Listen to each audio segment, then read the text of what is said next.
You are listening to the Political Periscope, a weekly podcast brought to you by Radio WNET.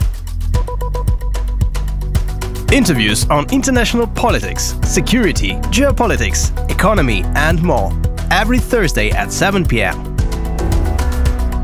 Today's guest of the Political Periscope is Gregg Stebben, American journalist, co-author of the book Does Putin Have to Die?, written with Ilya Ponomarev. Political Periscope. Okay, let's start with the obvious question. Does Putin have to die? I guess when you write a book with the title, Does Putin Have to Die?, it is an obvious question. And I think we have a point of view in this book. I actually helped Ilya Ponomarev write the book, so it's really his book with my help for an English audience. Before I tell you what we say in the book, I'm going to quote someone else who had a very, I think, brilliant approach to the question. President Zelensky was asked something similar recently, and his response was, "Who cares?" And I think that is the right response, because we should be all thinking about a future without a Putin. And in a future beyond Putin, Putin is no longer relevant anymore. In the book, we take a slightly different approach, or I should say Ilya takes a slightly different approach. You know, really the idea in the book is that it's up to Putin about whether he dies or not. You know, he certainly has the money and the resources to leave now and make sure that he is safe for the rest of his life and for the remainder of the lives of his kids and grandkids. He could do that today. And if he does leave today or tomorrow, there's a good chance he won't die except of natural causes. But if he doesn't leave, I think it's pretty clear that his life is going to end soon. It's not going to end well. But I don't think it's a Ukrainian or a Ukrainian military unit that's going to take him out. I think it's going to be somebody who's very, very close to him, who feels threatened by his actions, who feels threatened by the future as determined by Putin, and says, to protect myself, I have to take you out. Some ifs. So if Putin lives now, and as you said, he tries to live normal life and finish his days peacefully, don't you think that would happen something similar to Mossad hunting Nazis after the Second World War? Sure, but, well... Sure. But of course, again, it assumes he has the resources to buy the security he needs to keep those people away. I'm assuming he has those resources and people around him with both the expertise, and he has the money to pay for whatever security he needs. Do you think it is possible, and what would need to happen for someone to decide to take this step? Well, clearly I'm speculating, but I think we're past the someone deciding part.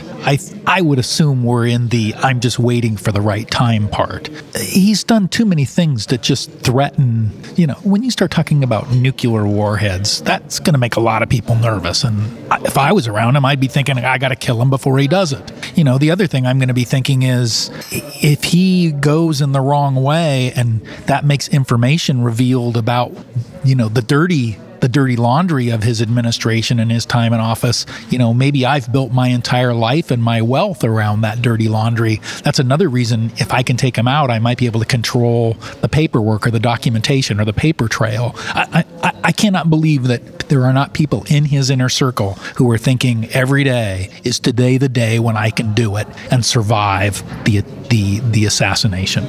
But Putin's inner circle is one thing. He has whole apparatus, and also it's said that maybe Putin is just the face of some system, of some regime, some FSB, former KGB regime. So even if someone kills Putin, there can be someone else. Putin, you know, well, when we talk about this in the book, I mean, the worst thing I think that could happen is Putin's gone and we get another Putin or something worse than Putin, which is why I think events like this are so important. Is the Russian people need to know that there's another body, an interim body that's ready and prepared to step in to fill that void, going in the right direction instead of continuing to head in the wrong direction. That's why this event is so important. Otherwise, he's gone, and it's a vacuum with nobody prepared to step in, or the wrong people prepared to step in, or what's worse, the absolute worst people who've been standing by or even planned it, so they know we're going to step in. You want to have alternatives, and I think that's why we're all here. And you think this event, the body that's constituting itself here,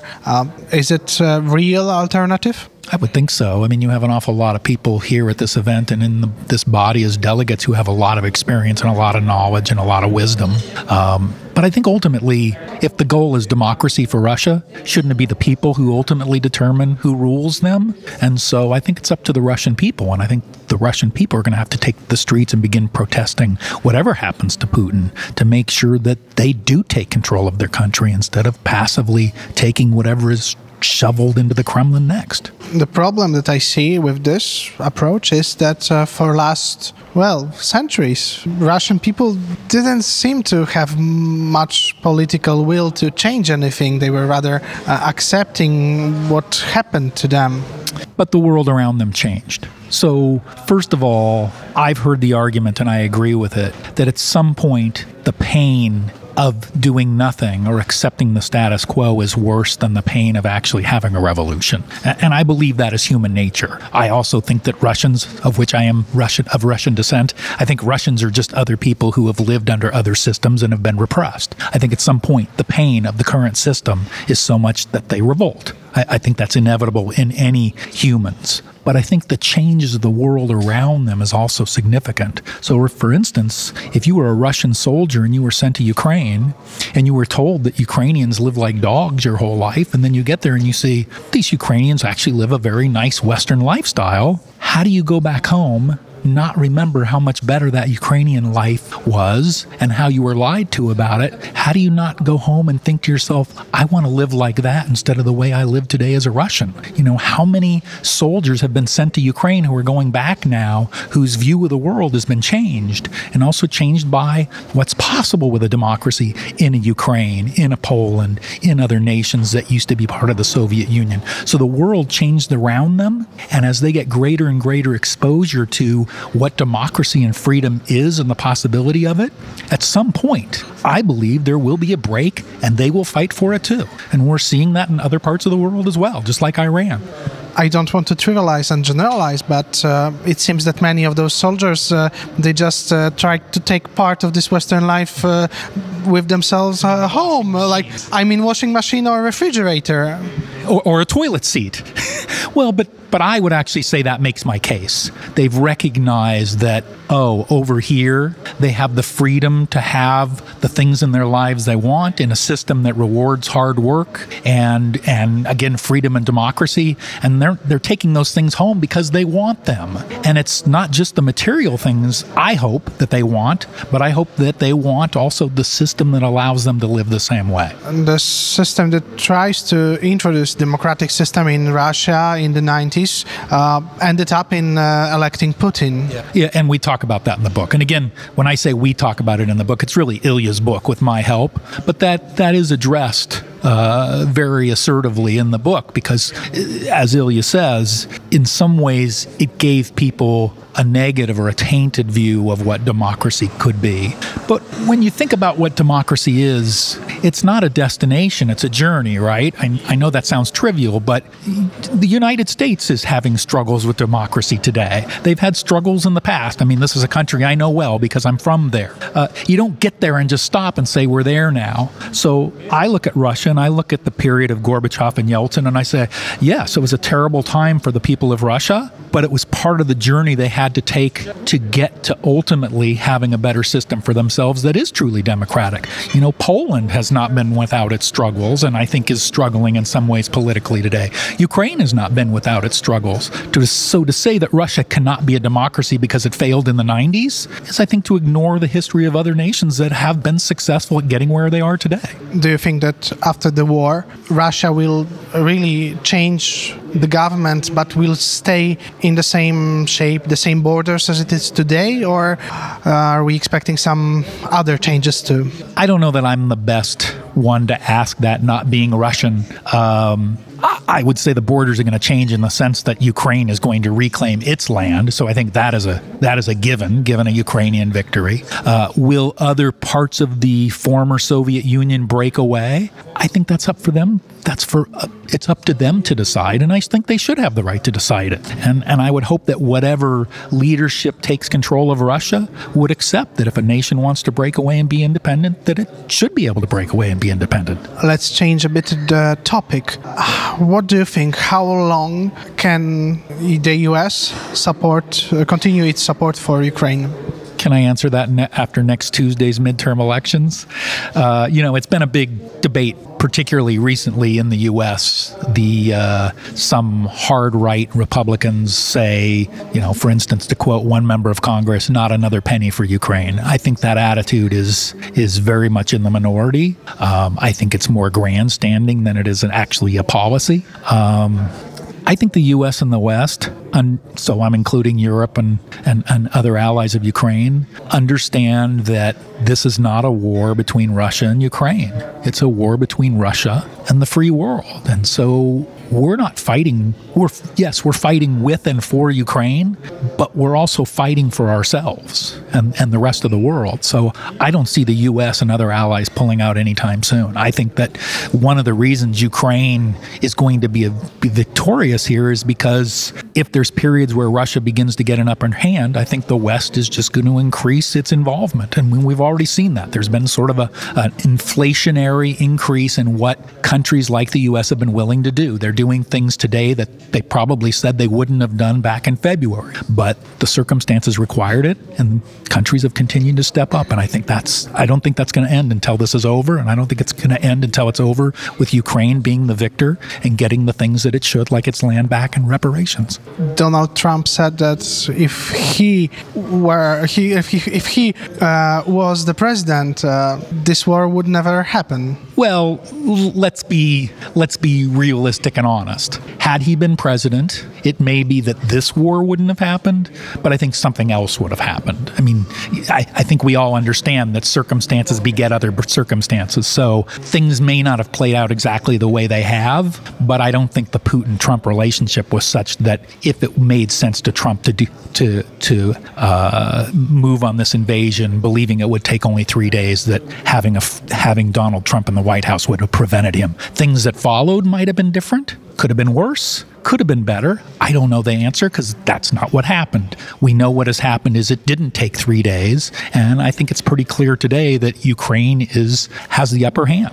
I think a great fear for many Ukrainians, but also for many Poles, many people from Central Europe, is that the very day that Putin steps down or is replaced by anyone, the West will just accept this person as a new start, and will give up even some Ukrainian land for peace. Well, first of all, I don't think the U.S. or any other Western country other than Ukraine can give up Ukrainian land because it's Ukrainians' land. So, I personally would take that off the table. They could lobby for it, but they certainly are not in a position to actually do it. I agree that is a concern, that it could be easy politically to just accept any replacement, any alternative, and then you give that person and that leadership team, 100 days or some window to prove they're on the right side or the wrong side. But I think there's too many forces at play here. I think the world is too far engaged to just passively accept what happens next. I think if Putin is gone and he's replaced by someone like Putin or worse, then I don't think what the West has already amassed as a force against Russia is going to go away, because I think the recognition is still there that this is a threat to global peace, the global economy, and it's just an outright assault on human rights and dignity of life. American government realizes the gravity of the situation, but does American society realize that the war between Russia and Ukraine is not only a war between Russia and Ukraine, that it can end up in world war, and that the way to prevent it is not by signing the peace deal as fast as possible.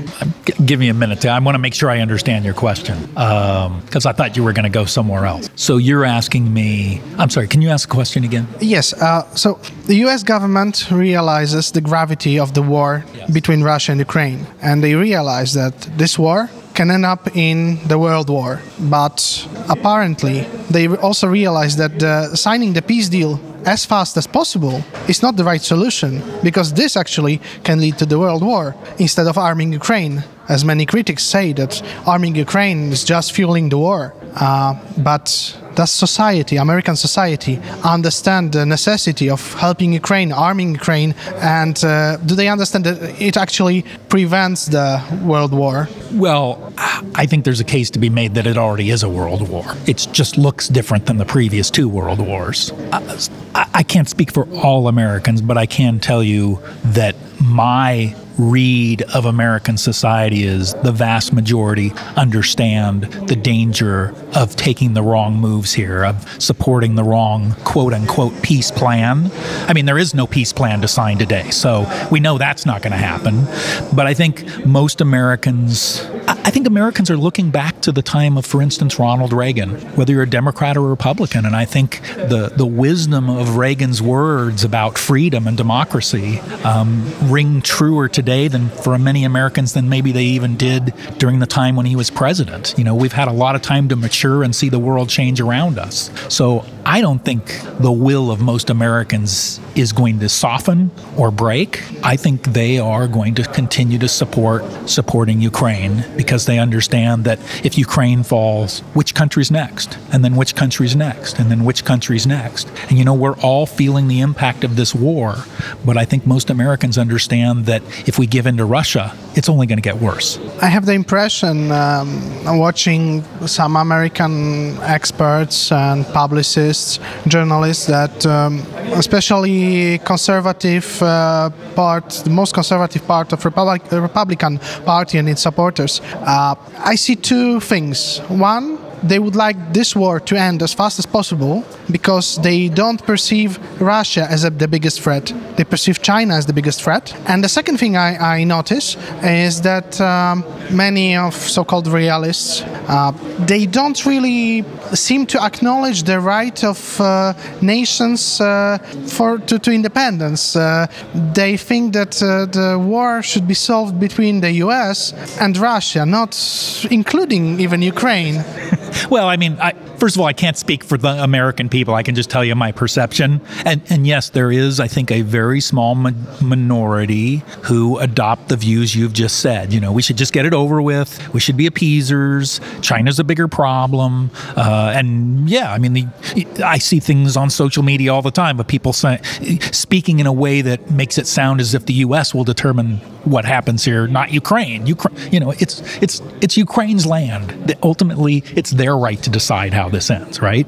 China is a threat, but I think smart people worldwide understand that what happens here in a way, Ukraine's like a proxy, right? This is like a proxy war for the entire West. If Russia is able to claim legitimate victory in this war, what is the message that sends to China? It says, go for it, baby. We did it. We won. You go for it. You can do it, and you'll win. And I'll tell you, in fact, the day of the invasion, did I have incredible concern for the country of Ukraine and the people of Ukraine? Absolutely. But I had another concern, and I began calling friends who are, much greater experts at geopolitics than I am, and asking them, could we see an invasion of Taiwan by China in the next day or the next week? Could this actually be a collaborative project between Russia and China? That was one of my biggest concerns, because how would this have played out